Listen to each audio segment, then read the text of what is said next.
Oke, ibu-ibu, kita lihat kata yatim dalam ensiklopedia hukum Islam itu jilid 6 halaman 1962. Arti bahasa kata yatim. Nah, di sini dijelaskan bahwa inqita'us sabil an abi, ya, yaitu kata yatim itu terputus hubungannya dengan bapak. Jadi yang ditinggalkan. Jadi orang yang ditinggal mati oleh bapaknya itu namanya yatim. Ya, jadi terputus hubungan anak dengan ayahnya. Kalau dilihat di sini sedikit ditambah inqita'us sabi an abihi qoblal buluk, ya, sebelum dia balik. Nah, jadi kalau begitu yatim itu adalah anak yang ditinggalkan wafat oleh bapaknya, diwafatnya, bukan bercerai. Nah, ditinggalkan oleh bapaknya usianya sebelum balik. Nah, sebelum balik dia qoblal buluk, ya, sebelum dia balik. Balik kalau bagi perempuan itu datangnya haid. Bagi laki-laki biasanya berubah suaranya atau bermimpi, ya kan? Kalau diumurkan rata-rata laki-laki umur 15 tahun, berarti tingkat SMP, ya. Kalau yang perempuan biasanya 13 tahun. Itu umur itu yang disebut dengan yatim. Nah, kalau saya ini anak yatim juga, ya. Nah, yatim jatuh loh. Cuma ada anak yatim lain, bapak yatim lain. Karena boleh dia apa ulang kan?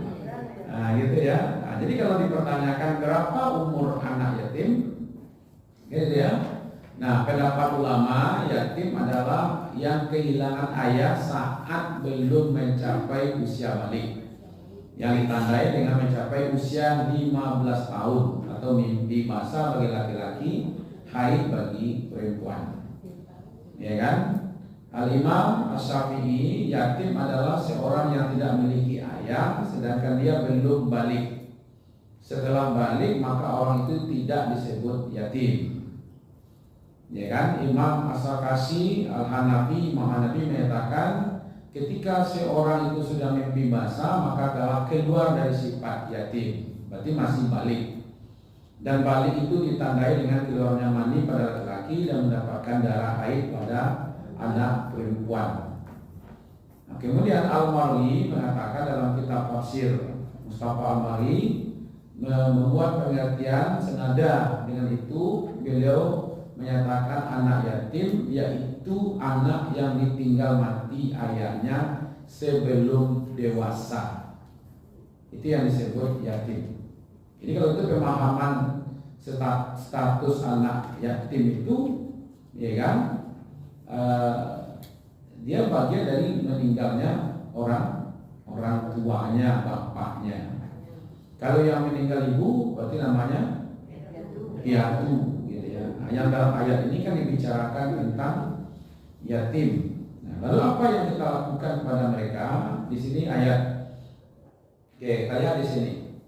Wa atal mala ala hubbihi zul qurba wal yatama wal masakin wa ibnis sabil wa sa'ilin wa fir riqab.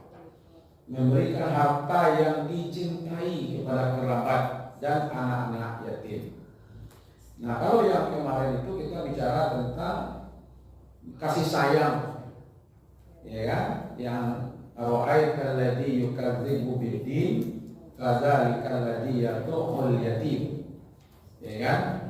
Jangan menghadir anak yatim. Berarti yang kita munculkan kemarin adalah kasih sayang.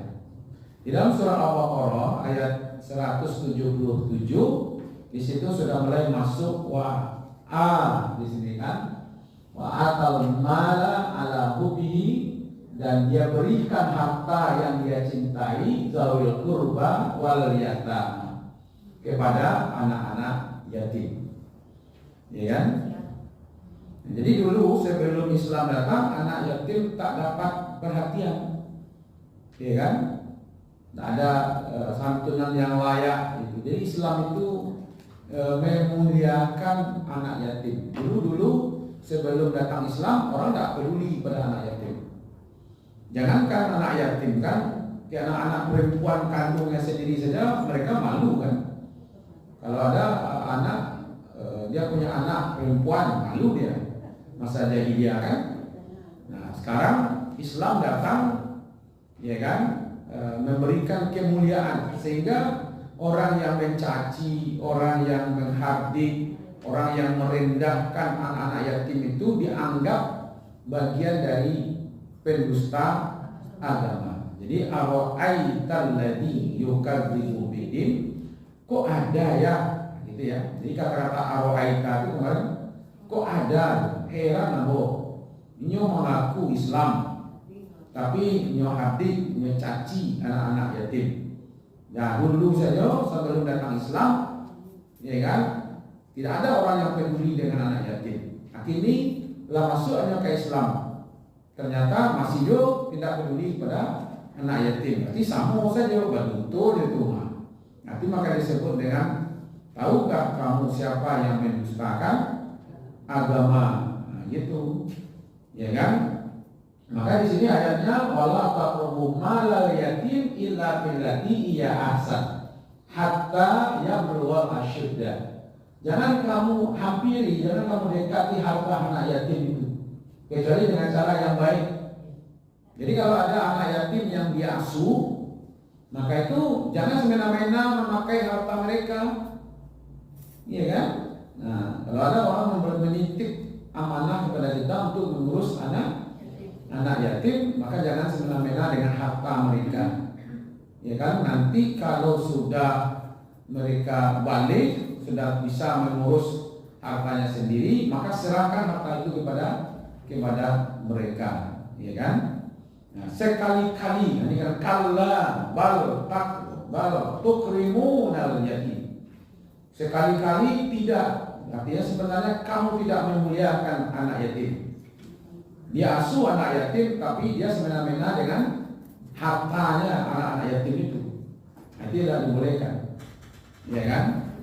Kemudian baru kita ambil dalam surat Duha, fa ammal yatima fala taqhar. Dan adapun orang-orang atau anak-anak yatim, maka jangan kamu hardik mereka. Ya kan? Nah, baru fazalikal ladzi yadukul yatim. Dah. Jadi itu ya, apa itu yatim, berapa umurnya, dan apa yang harus kita lakukan kepada mereka. Kalau seandainya ada di bawah pengasuhan kita, jangan semena-mena terhadap anak yatim itu.